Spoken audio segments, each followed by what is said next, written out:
तो चलिए दोस्तों वीडियो की शुरुआत करते हैं। सबसे पहली कंपनी की बात करते हैं। पहली कंपनी का नाम है दोस्तों बजाज फाइनेंस लिमिटेड। बट इसको डिस्कस करने से पहले अगर आपने अभी तक चैनल को सब्सक्राइब नहीं किया है तो चैनल को सब्सक्राइब करके बेल आइकन को प्रेस कर लो ताकि आने वाली जितनी भी वीडियोज़ हैं उसका नोटिफिकेशन आपको सबसे पहले मिल सके। और एक डिस्क्लेमर भी है, जो भी न्यूज़ एंड अपडेट्स हम लोग कवर करेंगे वो सारी एजुकेशन पर्पज़ के लिए हैं, सीखने के लिए है। तो उसको किसी भी तरह का इन्वेस्टमेंट एडवाइस मत समझना, आप खुद से भी रिसर्च और एनालिसिस कर सकते हैं। तो चलिए दोस्तों वीडियो की शुरुआत करते हैं। सबसे पहले बात करते हैं बजाज फाइनेंस से रिलेटेड कुछ इंपॉर्टेंट न्यूज़ एंड अपडेट्स के बारे में।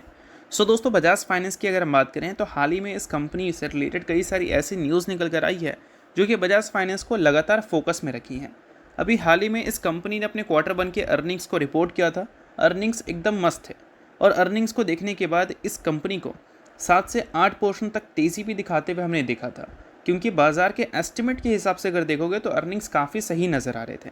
बट उसके बाद कुछ खबर हमें ऐसे सुनने को मिली जिससे बजाज फाइनेंस लिटरली 6% तक हमें क्रैश होती हुई दिखी है। और ये खबर पिछले फ्राइडे को दिखा था, एक हफ्ता पहले। बट सबसे इम्पॉर्टेंट बात यह है कि ये खबर जो बजाज फाइनेंस को 6% क्रैश करने पर मजबूर कर दिया था, ये क्या चीज़ किससे रिलेटेड है। ऑब्वियस सी बात है कि अगर कोई नेगेटिव खबर होगा तो वो कंपनी के बिजनेस से रिलेटेड ही होगा, क्योंकि कोई कंपनी में अगर तेज़ी आती है तो बिज़नेस के न्यूज़ की वजह से ही तेज़ी आती है, और गिरावट भी आती है तो बिज़नेस के न्यूज़ की वजह से ही गिरावट आती है।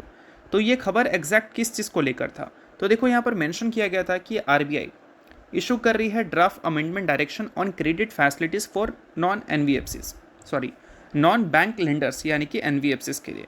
और वो ड्राफ्ट अमेंडमेंट डायरेक्शन प्रपोजल रख रही है बैन करने के लिए revolving credit facilities by this NBFCs. Simple भाषा में अगर हम बोलें तो एनवीएफसीज जो क्रेडिट फैसिलिटीज़ प्रोवाइड करती है, रिवॉल्विंग क्रेडिट फैसिलिटीज़ जो प्रोवाइड करती है, उसको बैन करने को लेकर आरबीआई एक न्यू अमेंडमेंट हमें इंट्रोड्यूस करती हुई नजर आएगी आने वाले कल में, और इसके लिए ड्राफ्ट अमेंडमेंट डायरेक्शन का प्रपोजल उन्होंने दिखा दिया है। तो सबसे बड़ी बात यह है कि इससे बजाज फाइनेंस को इम्पैक्ट क्या होगा। तो देखो बजाज फाइनेंस और बाकी बैंक्स की अगर हम बात करें तो इन दोनों का जो बिज़नेस मॉडल है वो काफ़ी हद तक हमें मिलता हुआ दिखता है। बजाज फाइनेंस कंज्यूमर लोन्स और रूरल लोन्स ये सारी चीज़ें हमें प्रोवाइड करती हुई दिखती है। और अभी बजाज फाइनेंस जो गिरावट दिखाई है अपनी 52 वीक हाई से, वो इन्हीं सारे सेगमेंट के हिट होने के कारण दिखाई है। मतलब हिट हुआ नहीं है, बट ये जो न्यू रूल्स है उससे हिट हो सकता है। अब दोस्तों वीडियो में आगे बढ़ने से पहले बात कर लेते हैं सेबी रजिस्टर्ड टेलीग्राम चैनल के बारे में, जिसको आप ज्वाइन कर लो। लिंक इसका डिस्क्रिप्शन में दिख जाएगा। ज्वाइन करने का सबसे बड़ा बेनिफिट ये है कि जिस हिसाब से मार्केट में अप्स एंड डाउन दिख रहा है, ऐसे टाइम पे हर दूसरी कंपनी के एनालिसिस बहुत ज़्यादा इंपॉर्टेंट है। तो यहाँ पर आपको सभी कंपनी के टेक्निकल्स को एनालिसिस कर अपडेट होता हुआ देखने को मिल जाता है, जो कि हर किसी के लिए काफ़ी ज़्यादा यूज़फुल है। और इसके लिए आप चैनल को ज्वाइन कर फ्री में आप चेकआउट भी कर सकते हैं इन कंपनी के प्रॉपर टेक्निकल्स, जिससे आपको आइडिया लगेगा कि अभी इन कंपनी में क्या चल रहा है। तो without wasting any time link description में है, लिंक की तरफ जाकर चैनल को फ्री में ज्वाइन कर लो। तो अब कंपनी के प्रोडक्ट पोर्टफोलियो को जब देखोगे तो यहाँ पर consumer durables, digital products, lifestyle products, EMI cards, 2 wheelers 3 wheeler financing facilities, salary, personal loan, retail finance, ये सारी फैसिलिटीज़ कंपनी के कंज्यूमर लेंडिंग्स का पार्ट है। अब इसमें जो ईएमआई कार्ड और कंज्यूमर ड्यूरेबल्स लोन से रिलेटेड जो चीज़ें हैं वो बजाज फाइनेंस का आने वाले कल में हिट हो सकता है, ये न्यू रूल्स के वजह से। तो इस रूल्स में हमें एक चीज़ साफ साफ देखने को मिलती है कि जो फ्लेक्सिबल लोन है वो अब हमें देखने को नहीं मिलेगा, उसको फिक्स कर दिया जाएगा। और अगर आप क्रेडिट कार्ड को यूज़ करते हैं, मान लो अगर आपका मान लो आपके क्रेडिट कार्ड का लिमिट 1 लाख रुपए का है, ठीक है, 1 लाख रुपए का है, उसमें अगर आपने 80,000 रुपये खर्च कर दिया सपोज़, और उस 80,000 रुपये का अगर आपने ईएमआई में कन्वर्जन कर दिया, और लेट सपोज़ मान लो ईएमआई आपका 7,000 रुपये आता है, ठीक है, तो क्या होता है कि 7,000 रुपये जैसे आप एक महीने के ईएमआई को पे करोगे ना, आपकी जो क्रेडिट लिमिट है वो बढ़ जाती है। 1 लाख का टोटल लिमिट था, 80,000 आपने खर्च कर दिया, 20,000 का लिमिट है। अब अगर आप एक महीने का ईएमआई मान लो पेमेंट कर देते हो 7,000 रुपये, तो आपका 20,000 से क्रेडिट लिमिट बढ़कर 27,000 रुपये हो जाएगा। फिर जब दूसरा पेमेंट कर दोगे तो फिर 7,000 से वो बढ़कर 27,000 से 34,000 हो जाएगा। फिर जब तीसरा करोगे तो 41,000 हो जाएगा। तो जैसे जैसे ईएमआई आप पे करोगे वैसे वैसे आपके लिमिट्स बढ़ जाती हैं। तो आरबीआई यहाँ पर क्या इंट्रोड्यूस की है कि ये जो रिवॉल्विंग क्रेडिट फैसिलिटीज़ हैं उसको वो बैन कर देंगे। सिंपल भाषा में, जब तक आप अपने EMI कंप्लीट नहीं करते थे तब तक आपकी जो क्रेडिट फैसिलिटीज़ हैं उसको बैक टू नॉर्मल नहीं किया जाएगा। मतलब 1 महीने, 2 महीने, 3 महीने, चाहे 11 महीने तक का भी EMI अगर आप पे कर देते हो ना, तब भी आपकी जो क्रेडिट लिमिट है वो 20,000 ही रहेगी। जब आप पूरा EMI कंप्लीट कर दोगे तब वो बढ़कर वापस 1 लाख हो जाएगा। तो रिवॉल्विंग इसी को बोला गया है, यानी कि क्रेडिट फैसिलिटीज़ को डैमेज ये कर सकती हैं RBI के न्यू रूल्स। और ये ऐसा नहीं कि बैंकिंग के लिए भी है, ये सिर्फ और सिर्फ NBFCs के लिए हैं। और इससे बजाज फाइनेंस का एक बड़ा रेवेन्यू आता है, तो एक्सपेक्टेड है कि रेवेन्यू एंड प्रॉफिट दोनों इससे इम्पैक्ट हो सकता है। अब देखते हैं कि इसको जब इंट्रोड्यूस किया जाएगा RBI की तरफ से, तो बजाज फाइनेंस इस चीज़ को लेकर क्या गाइडेंस देती है, कितना इम्पैक्ट आ सकता है, ये चीज़ें आपको ध्यान में रखनी है। ठीक है, तो आई होप आपको सभी चीज़ें तो अच्छी तरह से क्लियर हो गई होंगी। अब बात कर लेते हैं अगली कंपनी के बारे में, जिसका नाम है जियो फाइनेंशियल सर्विसेज लिमिटेड। बट इसको डिस्कस करने से पहले अगर आपने अभी तक सेबी रजिस्टर्ड रिसर्च एनालिस्ट के टेलीग्राम चैनल को ज्वाइन नहीं किया है तो उसको जाकर आप ज़रूर ज्वाइन कर लो। उसका लिंक आपको डिस्क्रिप्शन में देखने को मिल जाएगा। लिंक के थ्रू जाकर चैनल को बिल्कुल फ्री में ही ज्वाइन आप कर सकते हैं। तो चलिए अब बात करते हैं जियो फाइनेंशियल सर्विसेज के बारे में। तो आज के दिन इस कंपनी का परफॉर्मेंस कुछ खास अच्छा हमें देखने को मिला नहीं था, बट इस कंपनी से रिलेटेड कल के दिन एक काफ़ी मस्त खबर हमें सुनने को मिली थी। खबर ये था कि बैंक ऑफ अमेरिका इन्वेस्ट करने वाला है $1.9 billion for 49.9% stake in Jio financial services NBFC unit. ये बहुत बड़ी खबर है।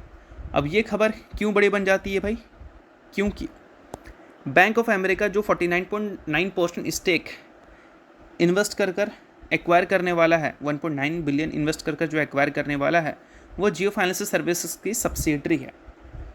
और सब्सिडरी में अगर इतना बड़ा इन्वेस्टमेंट आ रहा है तो इससे कहीं ना कहीं एक चीज़ क्लियर है कि ये बैंक ऑफ अमेरिका बेवकूफ़ तो है नहीं, वो एक्सपेक्टेशन इस कंपनी से अच्छा तो कर ही रहा होगा। और एक्सपेक्टेशन अगर अच्छा है तभी तो $1.9 बिलियन वो इन्वेस्ट कर रहा है। और अगर वो इन्वेस्ट कर रहा है तो कहीं ना कहीं हम भी एक्सपेक्ट कर सकते हैं कि जियो फाइनेंशियल सर्विसेज अपने जियो क्रेडिट को लेकर जो बिज़नेस के प्लान्स हैं वो अच्छा रखी होगी। हाल ही में जो जियो फाइनेंशियल सर्विसेज ने Q1 के नंबर को शो किया था, उसमें जो प्रॉफिट्स हैं वो पिछले साल के मुकाबले डबल से भी ज़्यादा ग्रो किए थे और 830 करोड़ का नंबर कंपनी ने प्रॉफिट्स का शो किया था।